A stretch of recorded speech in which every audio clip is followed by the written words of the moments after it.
Good morning world from Siargao Island here in the Philippines. This is it. This is the end of our 90 days moving to the Philippines series. If you remember correctly, we said when we were daily vlogging again, we would do 90 days in a row. This is it. Yep, to document our move officially to the Philippines. Yeah, so if you don't know who we are, we came here, British family. Me, Daddy, Mummy here, and Story, the little girl. Hi! How old are you, Story? 3. And when are you going to be 4? November. We got locked down here on our travels through Asia, and then we just decided to start a life here. So the 90 days was supposed to document what we've been up to, and so much has happened in that time. It's crazy. We have actually been on Siargao Island now for 7 months, but the last 3 months we have been focusing on actually moving here and finding out what it's like to live in the Philippines. So we're going to do a little recap of what it's been like here leading up to today. I think a good place to start will be when we celebrated our anniversary. Our 9th wedding anniversary was here on Siargao Island. Yeah. Now, fun fact, ever since Joe and I have been married, we've always had our anniversaries abroad, haven't we? Yeah, that's true. So this is the first one that we got to celebrate here in the Philippines. Yeah, at the time my mum was still with us. She had been travelling with us since the beginning of our Asia adventure, and we did a little staycation, didn't we? We did. So we were already renting the lockdown house, which was on the other side of the property, but we decided to take the house on the other side and just kind of mix it up a bit, and it felt like we were on holiday, didn't it? It did, yeah. Not long after that, we had some unbelievable experiences here. So the whole island had been on lockdown for some time already. Most of the tourists had gone, and we met a new friend. Her name was Chim, and she took us to Sagal Island, and I think we were one of the first tourists to get back out there and do island tours after the lockdown, because there was no one there. Yeah, I think so. We also got to experience Naked Island, which is normally full of people, completely empty, a strip of sand in the middle of the ocean all to ourselves. That was a really amazing experience, and loads of people were saying how lucky we were to actually be standing on Naked Island with absolutely no one else there. Is a really rare thing, because normally that is one of the top tourist things to do here on the island. I've just seen Story climb back into the boat after her swim. Emma's inside the boat now too, which means Jay and I are currently the only people standing on Naked Island right now. This is unheard of. Unheard of. This is insane. This is so cool. Amazing. So to have it all to ourselves, we realised just how special that actually was. And speaking of meeting friends and making new connections on the island, we really started to begin our life here at this point. We met so many friendly people, some of which had lived here their whole lives, others that had been locked down here with us. People that had found themselves in the same situation as us, and were also starting to make the same decision as us, as in they're going to move here too, and starting to make their own permanent lives here on the island. We all had that shared bond of being stuck in one place for such a long period of time, and I feel like that accelerated the friendships to a really good degree. It was a great way for us to feel at home so quickly, and it was a good factor that made us realise that perhaps the Philippines was the place for us to start building a home for our family too.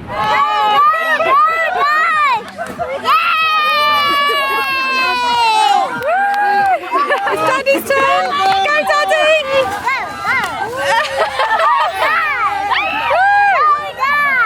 Around about the same time that Sasha and I were deciding that Siargao Island was a place for us to make a home, my mum was desperate to get back to her home in London. So sadly, she actually had to leave us, and she set up the most epic journey back to London.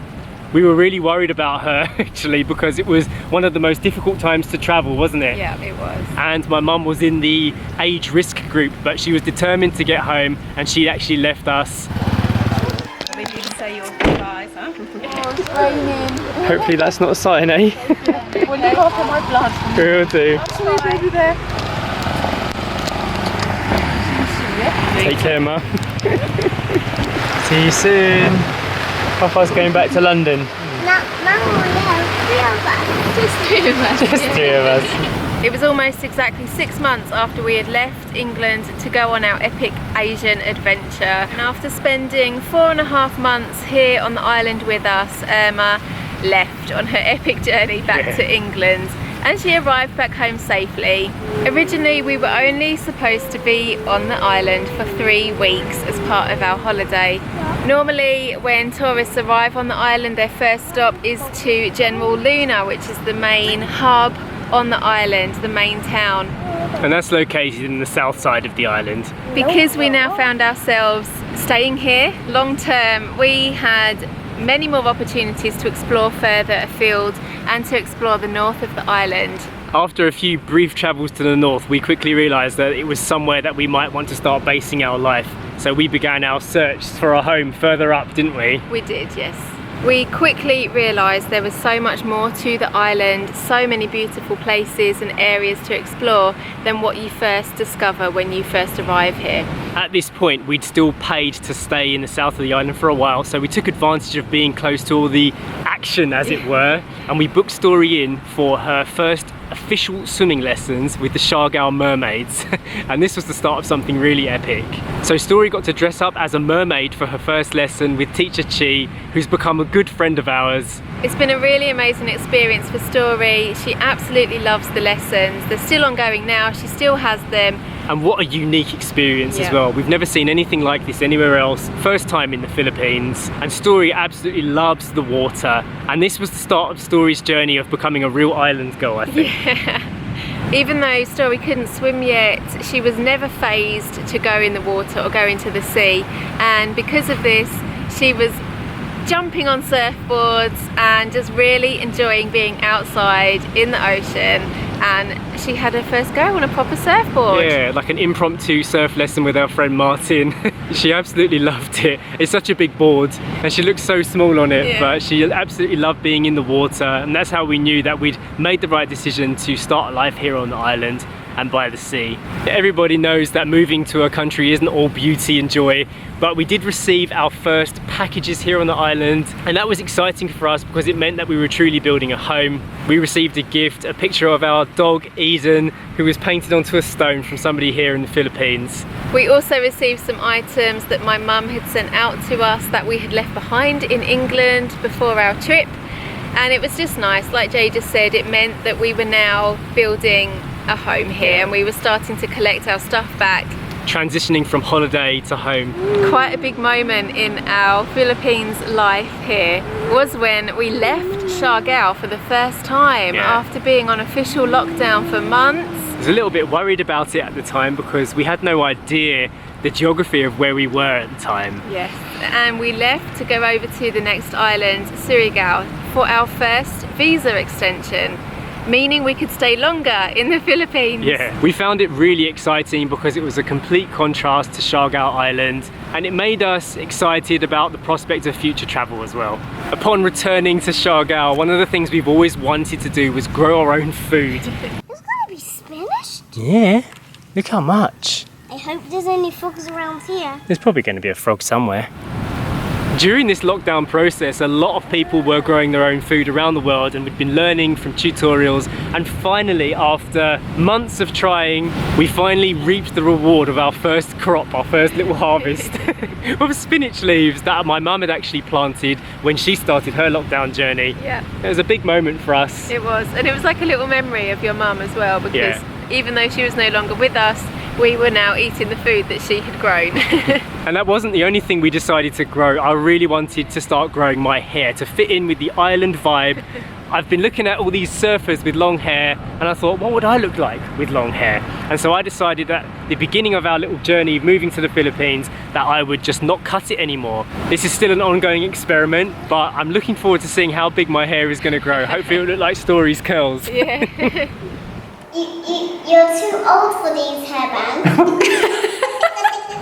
One thing that Jay and I keep mentioning to each other is how lucky we feel to have found ourselves on Siargao Island in the Philippines during this pandemic and this lockdown process that the world is going through right now.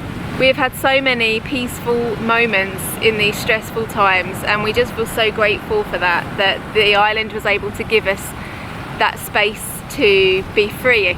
I also feel we've discovered an environment where we can keep some form of normality for Story growing up during these really terrible times.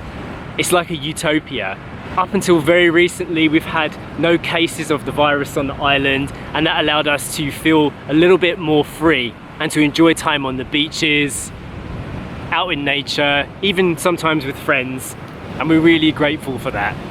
The next thing that we've come to learn about living here in the Philippines is how amazing the Filipino people are. And you've probably seen a lot of people saying this in videos, but until you experience it, you've got no idea how unbelievable it is. The Filipino hospitality is by far, it's outstanding, isn't it? It's out of this world. Somebody gave us a car to drive. How amazing is that? So it's unheard of. Like any other country that we've ever been to or lived in, we can't imagine this kind of thing happening there. Yet here it is in the Philippines in abundance. What really blows my mind is that people have become so involved in our story by watching our videos that they've custom tailored their hospitality to our exact needs by providing us things that we can't get on the island, shipping us care packages without even knowing who we are, and yet it feels like they've known us for years. And it's totally selfless as well. The people that have helped us out since we've arrived on this island ask for nothing in return. So much so that sometimes I struggle to know what to give back because I can't match it. It's too good. And from what we've been told from other people that have moved here themselves and experienced this themselves, it's just the beginning. The longer you live in the Philippines, the more you realize how hospitable and how friendly the people are here. And how genuine as well. Everyone is very happy and willing to help you if you need it. And it's just makes us feel like we're in the right place. Like everything has fallen into place and we've found ourselves in this environment at this exact time. And one of the reasons that we do feel so at home here is because of the Filipino people. Without a doubt. The next milestone moment for us was when we left the lockdown house. The property that we began our journey in here in the Philippines. We'd been there for months, but we'd finally found our own home somewhere else on the island, and we were going to go and set that up as our place to live now. We said goodbye to the dogs that we'd been living with, all the people that had helped us through the tough times at the beginning of the original quarantine, and we moved to a place right in the middle of the island and started making our house a home. So we just moved in next to a very friendly family here, and they had their own little family of dogs for us to get to know as well. I want to check this dog. It's so friendly. What's her name? Shalapo. Shalako. We didn't buy this place, it is a rental, but we are going to take it long term. So we've started putting our own personal touches onto that home, and it is really starting to feel like a lovely place that we can build a life. And an essential part of building a life anywhere for us is buying a car. And we actually ended up buying a car by accident one day. We did, yeah. We went to a garage that we had driven past a few times and they had a car for sale outside. So we actually went to go and see if we could find out more information about that car and possibly take it for a test drive. Turns out they were shut just as we arrived, and instead of seeing that car, a friendly guy came up to us who watched the videos and said, "Hey, I've got 2 cars for sale." So we ended up going to view those instead. Yeah, because of all the lockdowns, there isn't much choice for cars on the island, but we did end up finding a little ride that we can lovingly call our own for a period of time. Story has named him Biddy. He's a little Toyota Corolla, and he's our first step into buying something solid and committing to island life. A big milestone for Story, which has happened recently, is that she can now swim by herself, which we are so proud of. Good job. Well done! What? So many times. Fantastic! I'm so impressed that it happened so quickly. She was learning with Teacher Chi for about 2 months, taking 1 lesson a week. And on her 9th lesson, she took her very first strokes by herself, unassisted, and made it across the pool alone, which was just amazing. Proud parent moment for us. Yeah, full credit to Teacher Chi. She's done an amazing job with Story. Yeah. We can't wait to see where that leads, because like we said earlier, Story absolutely loves the water. Even after 2-hour swimming lessons, she never wants to leave, she never wants to get out, and it's just a great activity for Story, and it is something that wouldn't be available to her had we not been on the island. Yeah. So once again, we are really happy that we decided to stay here purely for the fact that Story learnt to swim. Yeah, so it's a very fortunate turn of events that our new house is right next to the natural tide pools that are very famous on the island and are completely empty right now, so Story can swim in them and practice her new skills right out here in nature in this absolutely beautiful setting. Honestly, it's like paradise, or finding like the perfect little oasis. When we look at some of the stuff that's going on around the world and then imagine that this is where our home has become, how could we have found anything better than this? And all by chance as well. This wasn't planned. I love the fact that because here in the Philippines the water is so warm, we can comfortably do this kind of activity with Story, and it's not a shocking event. It's something that we actually want to do for comfort and for fun and for learning, and all in this beautiful environment. We did actually get to go to the tide pools before the quarantine started, before any of this became a thing. So we've been able to see it on both sides. Yeah. We were there when it was open and busy, lots of tourists, and we still had a lovely day out there. But nothing compared to this. Yeah, but to see it now, void of people, and to have the rock pools to ourselves is really, really magical. So we mentioned earlier that we really love the north of Siargao, and we also really love the south as well. But what we ended up doing was settling right in the middle, in a very unusual part of the island. And we tend to do this when we move to a country. We do things differently, and we try to go to places that perhaps not everyone would do, and we end up having the best experiences that way. The area that we are right now is very local. There are no foreigners here. It's kind of just us and the people that have probably lived here for generations, and that is what makes everything feel so authentic and so fantastic. It's a great place for us to build a life, for Story to learn about different cultures, to see how things are done in different parts of the world, and to learn from the world as well. Yeah, absolutely. And also where we are right now, right in the centre of the island, it's great that when the island opens up again, we will be ready to explore in both directions. Yeah. We're right in the middle of everything, and it's a really nice position. And because we're kind of not in the south or the north, it stays quiet. So even when the island is open and the tourists start returning, this particular area of the island will still be fairly quiet and peaceful. Very recently we also experienced the first. We went on our first mini vacation during lockdown. It was the second time we'd been off the island, but we made a trip out of it, and it was unbelievable. So close to where we currently are, but so different as well. We were so excited for this trip because again, it brought a sense of normality back to the world, the ability to travel, even though we were still within our region, so it was following safety protocol. We got to see what it's going to be like moving forward, the things that we've got to look forward to when we can see more of the amazing Philippines and what else it's got to offer here. And something else we discovered on that little trip away was how far our story has spread. We met so many people that told us that they'd been watching our lockdown videos. They all came over to say hello. They all told us their stories, how our journey had affected theirs. It was very interesting to know that even off of the island, where we found ourselves in quite a little comfortable bubble, away from the island, people are watching and meeting us, and it was really lovely to meet people that watch our videos and to hear their stories. Yeah, and to get the welcome from them as well. Yeah. Because even though we were away from Siargao, we felt comfortable being on a excursion, on a journey. Yeah. So who knows what it's going to be like when we're able to travel further afield in the Philippines. I can't wait to find out. I think it's going to be fantastic. And that is it. We've found ourselves up to present day here on the island, and we just want to say a massive thank you to everyone that is watching the videos and supporting our journey, and a big thank you to every Filipino that we have met and welcomed us on the island. And to all of you that we haven't met that live in different countries around the world and have been showing us your support with your advice, with your cooking tutorials, with your care packages. It's just unheard of for me. So we briefly mentioned this will be the end of our 90 days moving to the Philippines series. We're going to take a little break from daily vlogging. But we will be back very soon. We will be back with a house tour. We'll be back with Story's birthday celebrations, and we will be back with merch! Yeah. We are going to be releasing some very cool merchandise which a lot of you have been asking us for.